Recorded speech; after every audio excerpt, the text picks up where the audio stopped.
Halo semua, selamat pagi. Jumpa lagi bersama saya para investor. Seperti biasa, saya akan review singkat saham-saham dengan PBV di bawah 1 dan pair di bawah 10 ya. Kebanyakan pair yang di bawah 10. Pokoknya PBV-nya di bawah 1 lah, dengan pair tidak minus saja ya. Sebelum saya lanjut, semua info ini sudah ada di aplikasi masing-masing. Silahkan bagi yang sempat untuk membaca aplikasinya. Jadi video ini khusus buat yang belum sempat membaca aplikasinya ya. Yang sudah membaca aplikasinya, di skip aja videonya. Oke, saya mulai review singkat BHIT. Sekilas informasi umumnya BHIT ya. Perusahaan ini berdiri tahun 89. Dikenal sebagai MNC Group. Ya, telah berkembang menjadi salah satu grup bisnis nasional terbesar di Indonesia ya.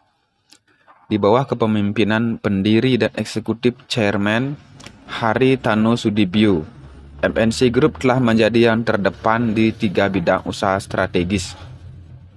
Yang pertama media, jasa keuangan, dan entertainment hospitality ya. Jadi ini perusahaan grup besar. Di bidang media berbasis iklan dan konten, 4 stasiun TV FTA MNC Media yaitu RCTI, MNC TV, GTV, E-News mendominasi pasar dengan audiens share terbesar lebih dari 50% ya.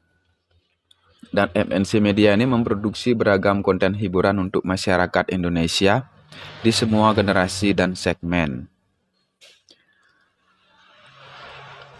MNC ini bergerak di bidang media, jasa keuangan, energi juga ada, dan sumber daya alam. Ini grupnya ya. Dan investasi portofolio. Nah, kegiatan usaha perseroan di bidang media berada di bawah PT Global Mediacom, yang merupakan perusahaan induk untuk kegiatan media, yang terdiri dari PT Media Nusantara Citra dan PT MNC Sky Vision ya. Itu.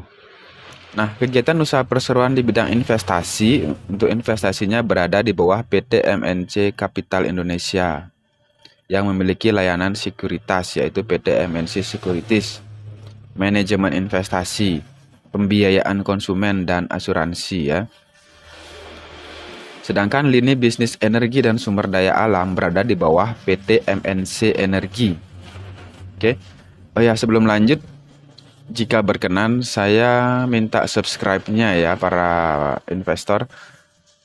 Karena subscribe adalah hal yang mudah bagi Anda, namun sangat berarti bagi kami untuk semangat membuat video-video berikutnya. Oke? Jika berkenan ya, terima kasih sebelumnya. Informasi ini saya dapat di mncgroup.com ya. Dan laporan keuangannya juga beberapa saya cocokkan ke idx.co.id. Kita mulai dengan profilnya dulu. Pemegang sahamnya yaitu masyarakatnya 65%, cukup besar ya komposisi masyarakatnya. Dan HT Investment Development itu memiliki 15,85%. Dan ada DBS Bank Caravaggio Holding ada 9,96%, dan PT Bakti Panjiwira 6,3%, dan Pak Haritanu Sudibyo sendiri sebesar 2,59%. Kemudian untuk pemegang saham, direksi, dan komisaris, nah ini salah satu hal penting menurut saya. Apakah perusahaan itu juga dimiliki oleh direksi dan komisarisnya sebagai bukti kecintaan terhadap perusahaan ya. Dan ini cukup banyak juga nih.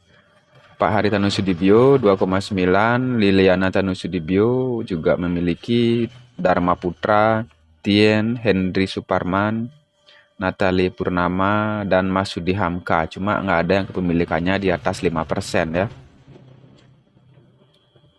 Untuk manajemennya, presiden direkturnya itu Dharma Putra. Silakan dicek orang-orangnya di internet ya. Dan vice president direkturnya Susanti Chandra Sanusi. Oke. Untuk presiden komisaris masih dipegang Pak Haritanu Sudibyo. Itu dari manajemen. Faktor kunci, kita lihat pertumbuhan pendapatannya itu tidak ada yang negatif ya, tidak ada yang negatif. Kita lihat di revenue quarter year on year. Jika dibandingkan dengan tahun lalu, peningkatan pendapatannya itu 3,82%. Ya. Nggak terlalu banyak sih untuk pendapatannya. Sedangkan net income-nya dibandingkan dengan tahun lalu mengalami peningkatan yang sangat tinggi. Ini harus Anda dalami lagi laporan keuangannya ya. Harus Anda lihat detail apa yang menyebabkan peningkatan sebesar ini. Net income-nya, quarter-nya, year on year-nya 303%. Tinggi banget peningkatannya dibandingkan dengan tahun lalu. EPS-nya juga peningkatannya di atas 200% dibandingkan dengan tahun lalu ya. Wajib kita cek laporan keuangannya. Untuk aliran kasnya. Aliran kasnya dari operation dia dapat positif sebesar 4.243 miliar ya.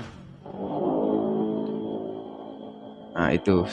Dan dia sekarang memiliki free cash flow. Free cash flow itu sebesar 2.617 billion. Billion itu miliar ya. Banyak juga kasnya. Dan dari neraca itu tadi kasnya sudah tercermin di cash flow.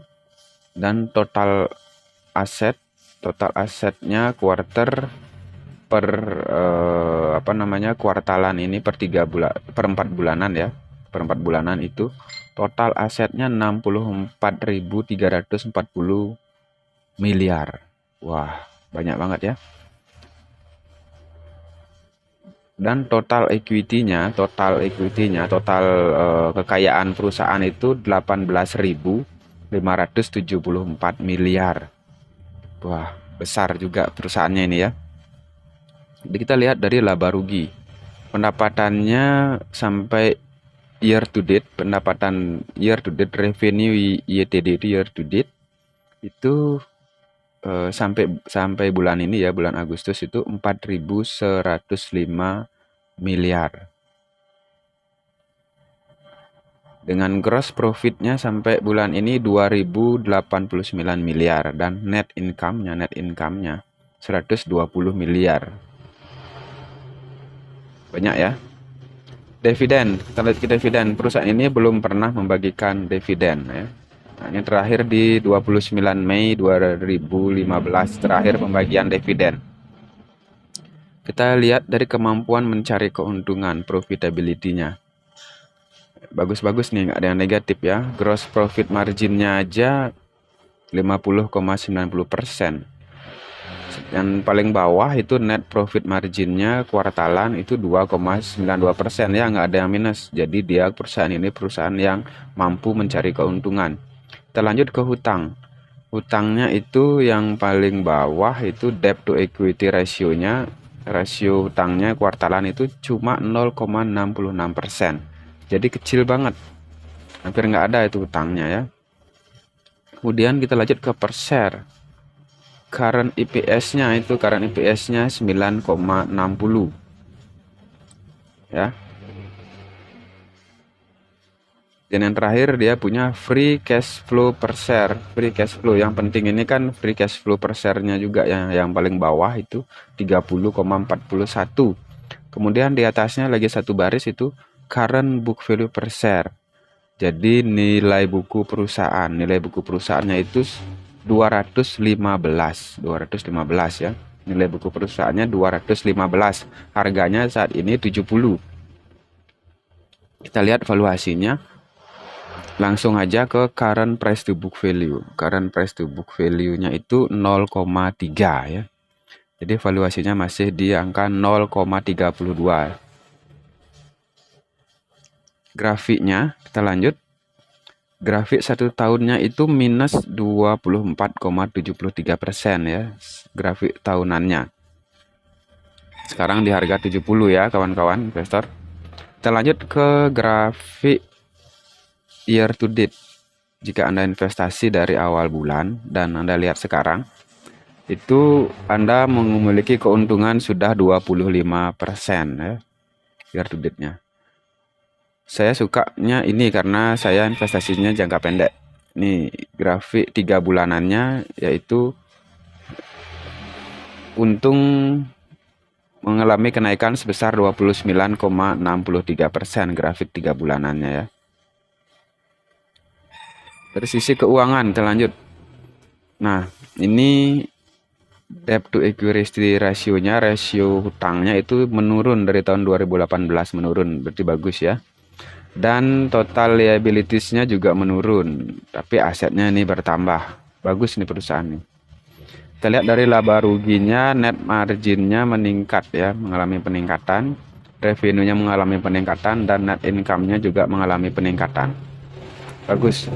Nah, bagaimana dengan bid offer-nya? Kita lihat bid offer-nya wah cukup tebal ya, jadi kita gampang keluar masuk di perusahaan ini ya. Tuh lihat tuh, tebal tuh, lot bid dan ask-nya lumayan liquid lah ya. Kita lihat pergerakan dari insidernya. Nah, ini nih yang perlu kita perhatikan ini ya. Insidernya setiap bulan jualan terus nih, cuma jualannya halus sedikit-sedikit. Hati-hati ya kawan-kawan investor. Kita lihat data PBV-nya 3 tahun terakhir ya. Data PBV-nya 3 tahun terakhir itu pernah di atas 0,6 ya, pernah di atas 0,6. Sekarang PBV-nya 0,3 ya. Dan dia juga pernah ke 0,2. Hati-hati ya. Sedangkan data PE-nya wah pernah di atas 50. Wow. Luar biasa ya.